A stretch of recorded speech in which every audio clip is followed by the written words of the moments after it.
Halo, assalamualaikum warahmatullahi wabarakatuh. Halo teman-teman, saya Bulan Mutmainah Utami. Baik, di sini saya ingin memaparkan materi mengenai manajemen pelayanan kesehatan. Yuk simak video ini. Apa itu pengertian manajemen pelayanan kesehatan?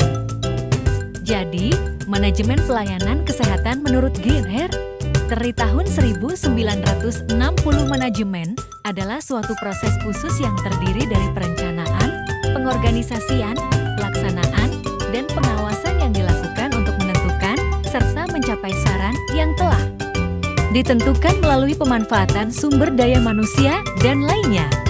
Manajemen kesehatan disebut sebagai suatu proses kegiatan atau suatu seni untuk mengatur dan menggerakkan para petugas sumber daya manusia dalam merencanakan, mengorganisasikan, melaksanakan, dan mengawasi semua kegiatan pelayanan. Ruang lingkup manajemen, di mana terbagi menjadi dua, yaitu lingkungan dalam dan lingkungan luar. Lingkungan dalam mencakup manusia, finansial sumber, alokasi, dan kontrol dana, fisik gedung, kantor, dan lain-lain. Sistem dan teknologi, sistem nilai dan budaya organisasi.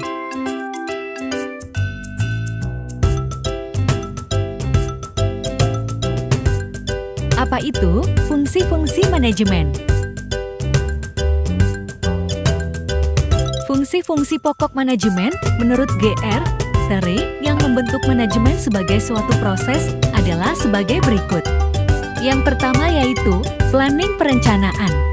Perencanaan merupakan suatu proses mempersiapkan serangkaian pengambilan keputusan untuk dilakukannya tindakan dalam mencapai tujuan, yaitu organisasi dengan dan tanpa menggunakan sumber-sumber yang ada.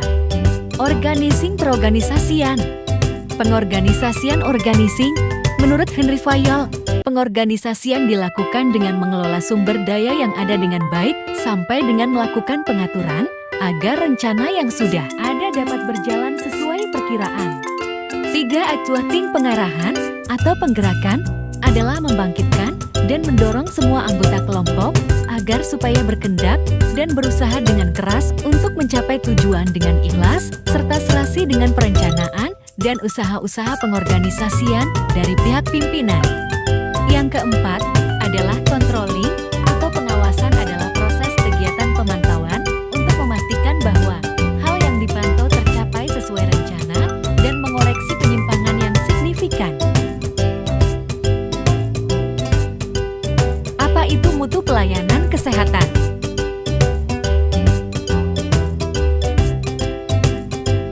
Di sini pengertian. Mutu pelayanan kesehatan adalah tingkat layanan kesehatan untuk individu dan masyarakat yang dapat meningkatkan luaran kesehatan yang optimal, diberikan sesuai dengan standar pelayanan dan perkembangan ilmu pengetahuan terkini, serta untuk memenuhi hak dan kewajiban pasien. Adapun dimensi mutu menurut WHO yaitu efektif, keselamatan, berorientasi pada pasien, efisien, adil, terintegrasi. Indikator mutu di tempat praktik mandiri dokter dan dokter gigi. Kepuasan pasien. Kepatuhan penyediaan sarana dan prasarana kebersihan tangan. Kepatuhan kunjungan pasien hipertensi sesuai jadwal kontrol untuk tempat praktik mandiri dokter. Penurunan skor oral hygiene index simplified OHS pasien. Indikator mutu di klinik. Kepatuhan kebersihan tangan. Kepatuhan penggunaan alat pelindung diri. Kepatuhan identifikasi pasien. Kepuasan pasien. Indikator mutu di puskesmas. Kepatuhan kebersihan tangan. Kepatuhan penggunaan alat pelindung diri. Kepatuhan identifikasi pasien. Keberhasilan pengobatan pasien tuberkulosis semua kasus sensitif obat. Ibu hamil yang mendapatkan pelayanan antenatal care sesuai standar. Kepuasan pasien.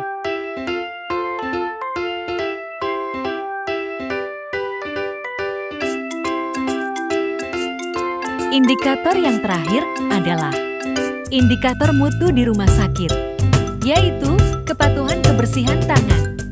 Kepatuhan penggunaan alat pelindung diri. Kepatuhan identifikasi pasien. Waktu tanggap operasi seksio sesarea emergensi. Waktu tunggu rawat jalan. Penundaan operasi elektif. Kepatuhan waktu visit dokter. Pelaporan hasil kritis laboratorium. Kepatuhan penggunaan formularium. Kepatuhan penggunaan formularium nasional. Kepatuhan terhadap alur klinis klinikal pathway. Kepatuhan upaya pencegahan risiko pasien jatuh. Kecepatan waktu tanggap komplain. Kepuasan pasien.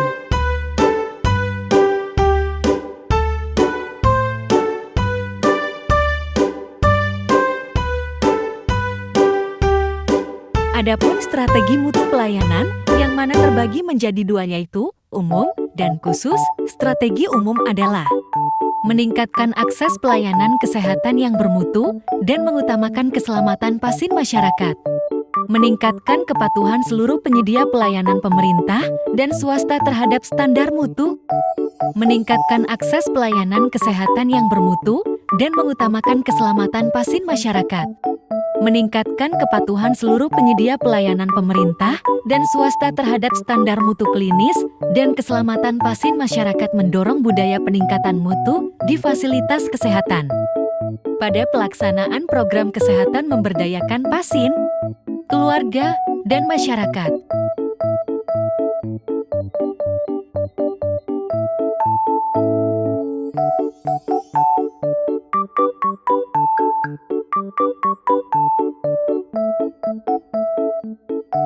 Berikutnya yaitu mengenai dimensi mutu pelayanan kesehatan yang mana terbagi menjadi 7 bagian. Yaitu 1. Efisien, efektif, tepat waktu, aman, adil, berorientasi pasien, integrasi.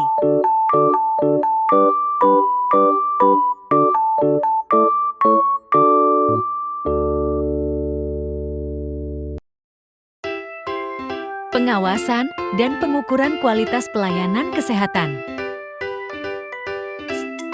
Adapun pengertian pelayanan kesehatan menurut Ditkes RI adalah upaya untuk menyelenggarakan perorangan atau bersama-sama dalam organisasi untuk mencegah dan meningkatkan kesehatan, memelihara serta menyembuhkan penyakit, dan juga memulihkan kesehatan perorangan, kelompok, keluarga, dan ataupun publik masyarakat.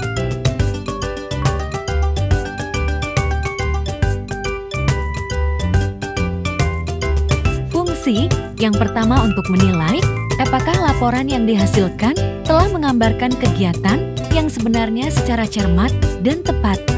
Untuk menilai apakah setiap unit telah melakukan kebijaksanaan dan prosedur yang menjadi tanggung jawabnya. Ketiga untuk meneliti apakah kegiatan telah dilaksanakan secara efisien. Keempat, untuk meneliti apakah kegiatan telah dilaksanakan secara efektif, yaitu mencapai tujuan yang telah ditetapkan.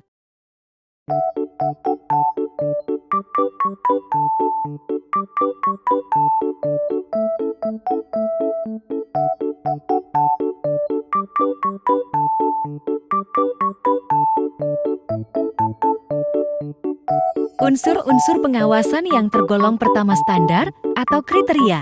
Untuk melakukan pengawasan, Anda perlu memiliki standar atau kriteria yang telah ditetapkan sebelumnya. Standar ini digunakan sebagai acuan untuk menilai apakah sesuatu telah memenuhi ekspektasi atau tidak. Proses pengamatan. Proses pengawasan melibatkan pengamatan, pemantauan, atau pengumpulan data terkait dengan kegiatan atau sistem yang sedang dipantau. Ketiga, tindakan perbaikan, yang mana tindakan perbaikan jika pengawasan mengidentifikasi ketidaksesuaian atau masalah dalam kinerja atau kepatuhan. Langkah-langkah perbaikan perlu diambil. Ini bisa termasuk tindakan korektif untuk mengatasi masalah yang telah diidentifikasi. Yang keempat adalah pelaporan. Hasil pengawasan seringkali dilaporkan kepada pihak yang berwenang atau pihak yang terkait untuk memberikan informasi tentang kinerja atau kepatuhan.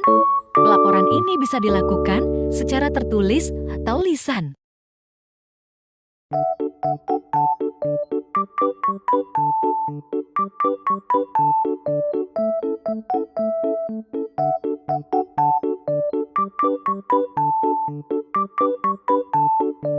Adapun alat ukur kualitas pelayanan. Alat ukur kualitas pelayanan kesehatan yang pertama ada survei keputusan pasien. Survei ini dirancang untuk mengukur tingkat kepuasan pasien terhadap pelayanan kesehatan yang mereka terima. Survei ini dapat mencakup pertanyaan tentang aspek-aspek seperti keamanan, kemudahan akses, komunikasi staf, medis, dan kualitas perawatan. Indikator mutu, yang mana indikator mutu adalah variabel yang dapat digunakan untuk mengevaluasi mutu keadaan atau status dan memungkinkan dilakukan pengukuran terhadap perubahan yang terjadi dari waktu ke waktu. Ketiga, indikator mutu, indikator nasional mutu pelayanan kesehatan yang selanjutnya disebut indikator mutu adalah tolok ukur yang digunakan untuk menilai tingkat capaian target mutu pelayanan kesehatan di praktik mandiri dokter dan dokter gigi, klinik, pusat kesehatan masyarakat, kesehatan, dan unit transfusi. Keempat, indikator finansial atau keuangan. Laporan keuangan puskesmas adalah dokumen yang merinci informasi keuangan mengenai pendapatan, pengeluaran, aset, dan kewajiban puskesmas selama periode tertentu. Laporan ini memberikan gambaran tentang situasi keuangan puskesmas dan digunakan untuk mengawasi penggunaan dana, memastikan transparansi, dan membantu dalam pengambilan keputusan yang berkaitan dengan anggaran dan keuangan.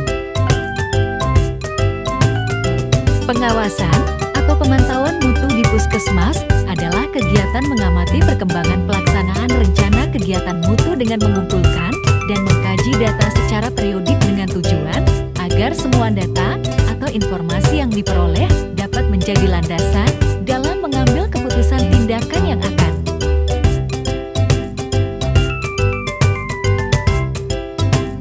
mekanisme proses pengawasan YAMKes, pengembangan pedoman dan standar, inspeksi dan audit, survei kepuasan pasien masyarakat, manajemen risiko, akreditasi, pelatihan dan pengembangan staf, partisipasi pasien masyarakat, pengembangan pengukuran kualitas pelayanan kesehatan. Yang pertama, pelaksanaan program mutu puskesmas. Pelaksanaan program mutu di tingkat puskesmas merupakan tanggung jawab dari penanggung jawab mutu puskesmas yang didukung oleh TAMP. Pelaksanaan program mutu merupakan langkah implementasi dari perencanaan yang telah disusun. Rencana pelaksanaan ini dituangkan dalam bentuk dokumen pelaksanaan kegiatan. Pengembangan pengukuran kualitas pelayanan kesehatan. Pertama, pelaksanaan program mutu puskesmas. Pelaksanaan program mutu di tingkat puskesmas merupakan tanggung jawab dari penanggung jawab mutu puskesmas yang didukung oleh TAMP. Pelaksanaan program mutu merupakan langkah implementasi dari perencanaan.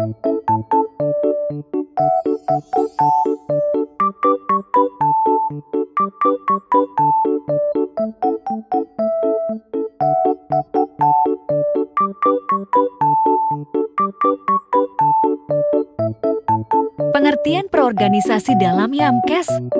Organisasi Yunani organon berarti alat, bagian, anggota. Secara umum, organisasi merupakan suatu proses mengatur sumber daya manusia dan sumber daya lainnya dalam menjalankan strategi untuk mencapai tujuan organisasi. Pengorganisasian dalam kesehatan adalah keseluruhan pengelompokan orang-orang, alat-alat, tugas-tugas, kewenangan DLL sehingga tercipta suatu organisasi kesehatan di berbagai bentuk sistem pelayanan kesehatan. Prinsip pokok organisasi. Menurut William, prinsip dasar organisasi meliputi organisasi harus mempunyai tujuan yang jelas, prinsip skala hierarki, prinsip kesatuan perintah, prinsip pendelegasian wewenang, prinsip tanggung jawab, prinsip rentang pengendalian, prinsip fungsional, prinsip pemisahan, prinsip keseimbangan, PRINSIP kepemimpinan, dan fleksibilitas.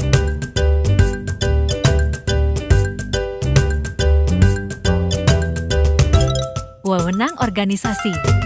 Wewenang lini. Wewenang lini adalah wewenang di mana atasan melakukannya atas bawahannya langsung, yaitu atasan langsung memberi wewenang kepada bawahannya, wujudnya dalam wewenang perintah dan tercermin sebagai rantai perintah yang diturunkan ke bawahan melalui tingkatan organisasi. Wewenang staf dan lini.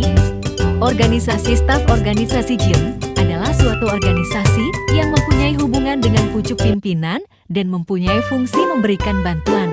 Wewenang lini adalah wewenang di mana atasan melakukannya atas bawahannya langsung. Wewenang staf. Wewenang staf adalah hak yang dipunyai oleh satuan-satuan staf atau para spesialis untuk menyarankan, memberi rekomendasi, atau konsultasi kepada personalia ini.